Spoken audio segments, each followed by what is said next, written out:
Friends, नमस्कार। मैं नंदिनी आज आप लोगों के लिए फिर एक हैंड बैग लेकर आई हूँ। तो हैंड बैग के बारे में भी कुछ बता दूँ कि हैंड बैग दो तरह के होते हैं, एक जो हम ऑफिस लेके जाते हैं और एक सफ़र पे लेके जाते हैं। तो ऑफिस के हैंड बैग वो जो टोट बैग होते हैं हमारे, उस से शेप एंड साइज़ में होते हैं और कुछ लंबे भी होते हैं, और जो ट्रैवल वाला होता है वो कुछ अलग टाइप का होता है। तो जो ट्रैवल के लिए हैंड बैग बनते हैं वो बहुत बड़े नहीं होते, बीच मीडियम साइज़ के होते हैं, जिनको हम सफ़र पे लेके जाते हैं, अपना ज़रूरी सामान अपने साथ रखते हैं। जैसे कि ऑफिस के लिए एक अलग टाइप का हैंड बैग होता है, उसी तरह सफ़र के लिए हैंड बैग एक अलग टाइप का होता है। तो आज मैं उसी को बताने जा रही हूँ। तो उसके लिए मैंने यहाँ 2x4 इंच के ये कुछ कट पीसेस लिए हैं, और ये सब बचे हुए कपड़ों के हैं। तो मैंने ये 4 कलर ही सेलेक्ट किए हैं, और इन्हीं को अब हम जोड़ करके पहले एक पट्टी बनाएंगे। तो इस तरह से इसको रेडी कर लेते हैं। कोई भी एक पीस ले लेंगे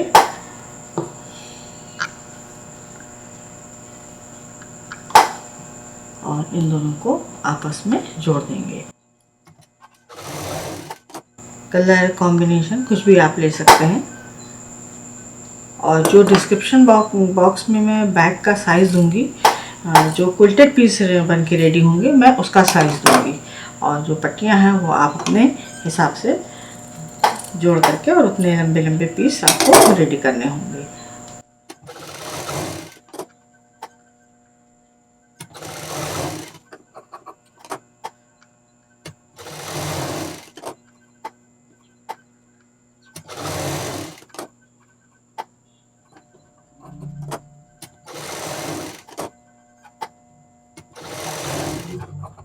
यहाँ पर मैंने 8 पट्टियों को, मतलब 8 पीसेस को जोड़ करके 4 4 8 पीसेस को जोड़ करके एक पट्टी तैयार की है। तो हमें जो इसको पीसेस को जोड़ करके जो लंबाई इसकी चाहिए होगी वो टोटल हमें 16 इंच की चाहिए होगी, या 16 इंच से ज़्यादा लें तो ज़्यादा अच्छा होगा। तो यहाँ पर मैंने इसकी लंबाई ली है 16, तो यानी कि 32 इंच 32 इंच की हमें लंबाई की एक पट्टी चाहिए होगी। 32 इंच की एक पट्टी हमें चाहिए होगी। तो इस पट्टी को इस तरह से रेडी करके और इसमें जोड़ना है। ये देखिए, ये मैंने पहले से तैयार कर लिया है। अब इसको हम यहाँ पर जोड़ देंगे। तो जोड़ते समय ये ध्यान रखना है कि कलर जो है थोड़ा ऊपर नीचे हो, मतलब इवन नहीं आने चाहिए, अलग अलग आने चाहिए। तो यहाँ पर ये जो पट्टी है, इसको ये कलर दूसरा है, यहाँ कलर दूसरा है, तो इसको थोड़ा सा आधे से रख के जोड़ेंगे इस तरह से। ये थोड़ा कपड़ा ये बाहर निकलेगा, तो ये सिलाई इसके बीच में इस तरह से आएगी। अब इसको हम जोड़ देंगे।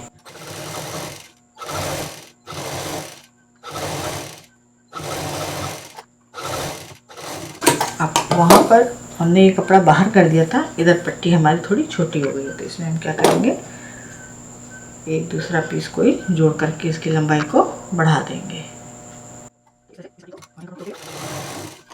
बड़ा पीस रेडी करना है।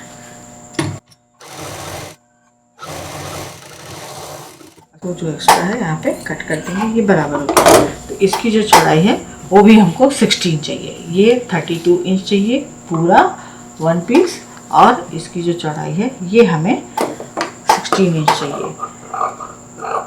तो जब आप पैच इसमें से जोड़ेंगे तो पहले तो 17 बाई 33 इंच का एक पीस रेडी कीजिएगा। क्विल्ट करने के बाद आपको रेडी पीस जो है, क्विल्टेड पीस 16 बाई 32 इंच का चाहिए होगा। तो इस तरह से इसको हमने रेडी कर लिया।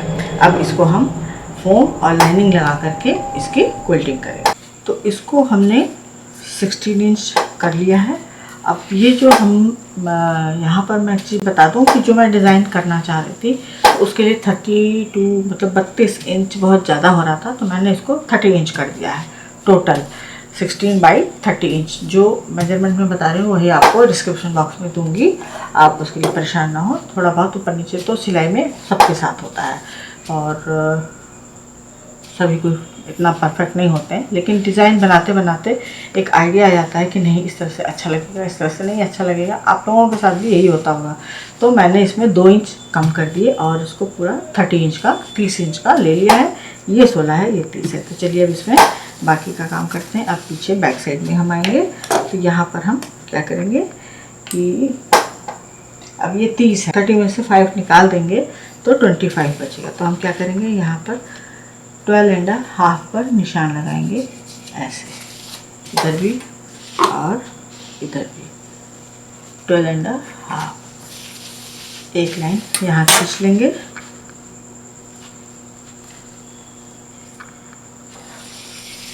अब बीच में 5 इंच का मार्जिन लेंगे, ये हमारा 5 इंच है और इधर भी 5 इंच ले लेंगे। इस पर भी एक लाइन खींच लेंगे। अब ये हमारे पास इधर 12.5 आ जाएगा, इधर भी और ये इधर भी।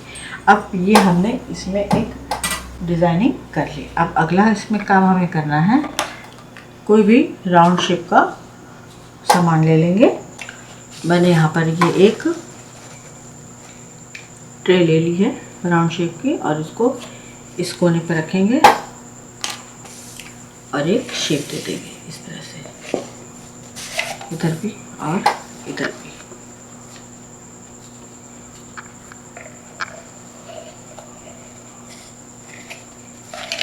ये इधर 2 कोनों में हमने निशान लगा लिया, इधर भी लगा लेंगे। अब इसको लगाने के बाद पहले हम मशीन चलाएंगे, फिर इसको बाहर से कट कर देंगे।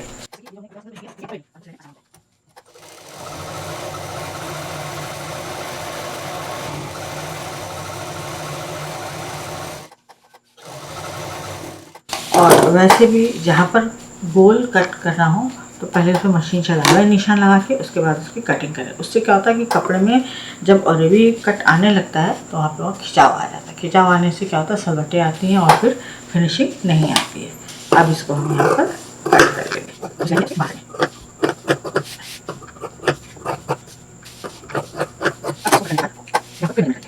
मेजरमेंट के लिए छोटी स्केल लेंगे और यहाँ पर हम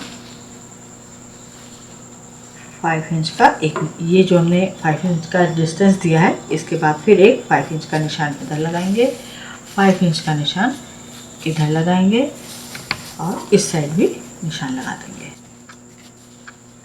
ये हो गया हमारा निशान। अब प्रॉपर इंच टेप लेंगे।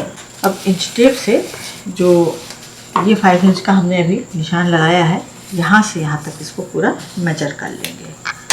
इसके लिए इंच टेप को हम खड़ा करके मेजर लेंगे, इस तरह से एकदम इसके साइड से लेके आएंगे।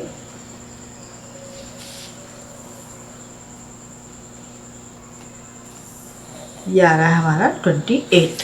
अब हमने यहाँ पर सारी तैयारी कर ली है। ये 5 बाई 28 इंच का एक लंबा पीस रेडी कर लिया है। 5 बाई 5 के ये 2 पीस रेडी कर लिए हैं। 4 इंच की 2 इस तरह से बेल्ट के बराबर की मतलब बेल्ट की जो विड्थ है, चौड़ाई है, उसी के बराबर से 4 इंच की 2 पट्टियाँ और रेडी कर ली हैं। 28 इंच की एक जिप ले ली है और 2 रनर। तो चलिए अब इसको जोड़ना शुरू करते हैं। इसको हटा देंगे। अब इसमें हम यहाँ पर मार्किंग करेंगे। ये 5 इंच है, इसका सेंटर निकालेंगे 2.5, ये हमको 2.5 मिल जाएगा। इस तरह से निशान लगा लीजिए और इस पर बीच में एक लंबी लाइन खींच लीजिए। इस तरह से लंबी लाइन खींचने के बाद अब इसको हम बीच में से कट करेंगे। अब इसमें ये जो हमने 28 इंच की जिप ली थी, इसको अटैच करेंगे। ये कुछ इस तरह से दिखाई देगा, बहुत ज़्यादा, क्योंकि ये हमारा मल्टी कलर में बैग है और इसका जो बॉर्डर है ये मैंने ऑफ वाइट में लिया है। ये वाइट नहीं है, ये ऑफ वाइट में है, तो बहुत ज़्यादा प्लेन हो जाता, तो मैंने यहाँ पर एक कलरफुल जिप का इस्तेमाल किया है। चलिए अब इसमें रनर डाल देते हैं।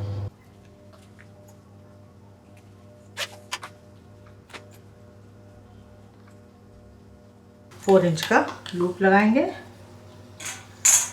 पहले लूप लगाएंगे, क्योंकि होता क्या है कि जब डबल कई सारी परत कपड़े की एक साथ हो जाती है तो वहाँ पे सुई टूट जाती है। अभी मेरी टूट गई थी इसलिए मैं बता रही हूँ।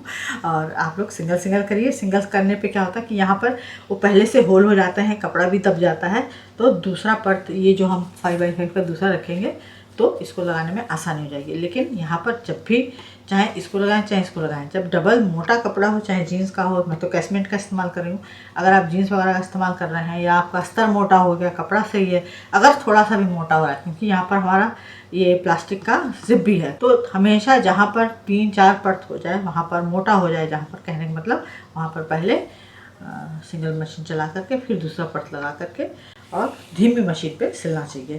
तो धीमी मशीन से ही सिला जाए तो ज़्यादा अच्छा।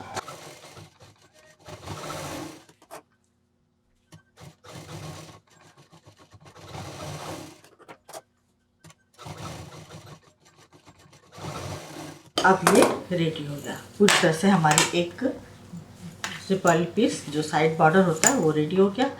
अब लेंगे हम अपना मेन पीस और बेल्ट, इसको हटा देते हैं, ये जोड़ दिया हमने। अब इसको लेंगे, इसको इस तरह से फोल्ड करेंगे, बराबर से रखेंगे। अब यहाँ पर ये हमारा सेंटर है, सेंटर से अब ये सेंटर है, सेंटर से 4 उंगली ऐसे रख लें और यहाँ पर मार्क कर लें दोनों साइड में।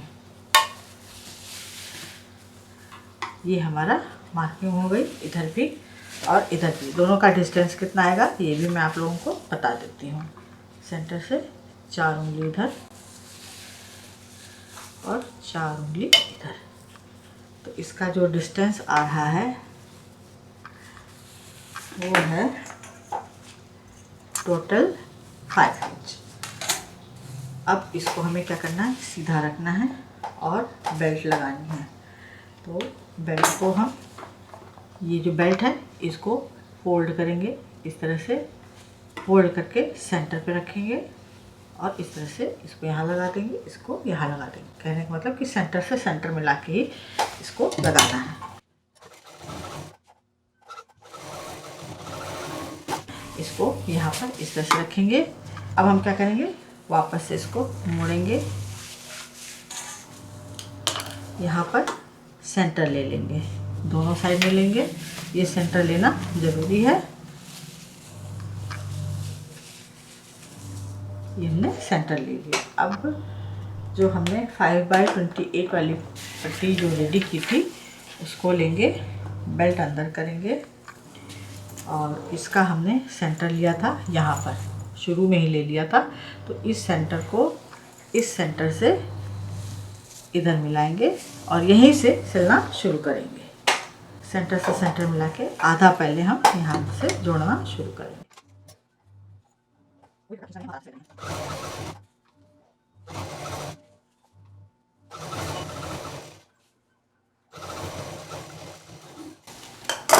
अब यहाँ हमने आधे से शुरू किया था, ये देखिए यहाँ पर ये जो बॉर्डर है हमारा, ये ठीक ये जो हमने इसका जो सेंटर निकाला था यहाँ पे आके ये रुक गया है, यानी कि एक्यूरेट हमारी नाप अभी चल रही है। बिना कपड़ा खींचे सिलना है बहुत आराम से। अब इस सेंटर पार्ट से फिर जो दूसरी तरफ का ये पीस है इसको हम जोड़ देंगे, तो ये भी यहाँ पर आएगा। अगर बढ़ जाता है इन केस तो हम उसको यहाँ रोक करके डबल मशीन चला के जितना पार्ट ये बढ़ेगा, ये नहीं बढ़ेगा, ये बढ़ेगा अगर, तो उसको हम वहाँ पर काटेंगे। लेकिन काटेंगे तभी जब पूरा फाइनल हम चेक कर लेंगे। ये भी हमारा एकदम सही साइज़ में आ गया है। अब हमें क्या करना है, दूसरी साइड भी सेंटर से ही जोड़ना शुरू करेंगे। सेंटर से जोड़ने पर क्या होता है कि बैक का ये जो कटिंग वगैरह है ये एकदम एक्यूरेट बैठ जाती है आराम से। किनारे से जोड़ेंगे तो हो सकता है ये जो हमारा गोल वाला पार्ट है ये आगे पीछे ऐसे करके बैंड हो करके जोड़ सकता है, तो इसको सेंटर से ही जोड़ेंगे तो ये सही नाप में बैठेगा। अब ये जो पार्ट है एकदम बराबर से आया है। अब इसको ये जो 5 इंच का एरिया बचा इसको भी हम यहाँ पर मिला करके सिल देंगे और उधर का भी कंप्लीट कर देंगे।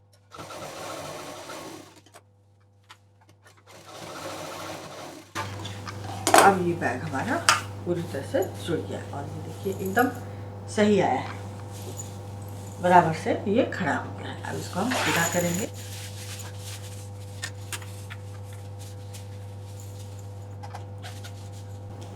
अब सीधा करने के बाद जितने भी ये जोड़ है यहाँ से यहाँ तक पूरा, इस पर हम डबल मशीन इस तरह से मशीन चला देंगे,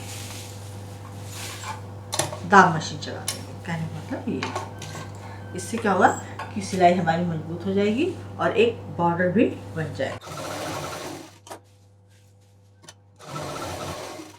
ये जो 5 इंच का एरिया था, इस पर हम पहले अलग से मशीन चलाएंगे। इसको सिलते हुए ऐसे सीधे नहीं लाएंगे, इसको अलग से सिलेंगे, फिर इसको यहाँ से फोल्ड करके लंबी सिलाई लगाएंगे। इससे क्या होगा कि यहाँ पर झोल नहीं आता।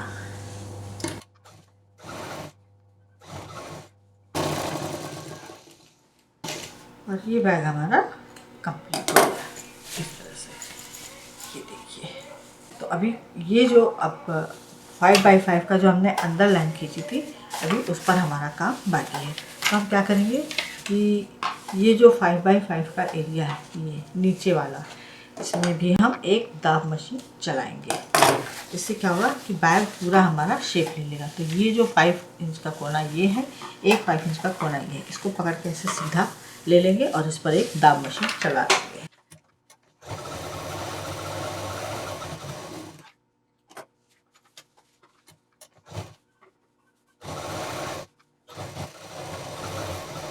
और ये बैग अब फाइनल हो गया है।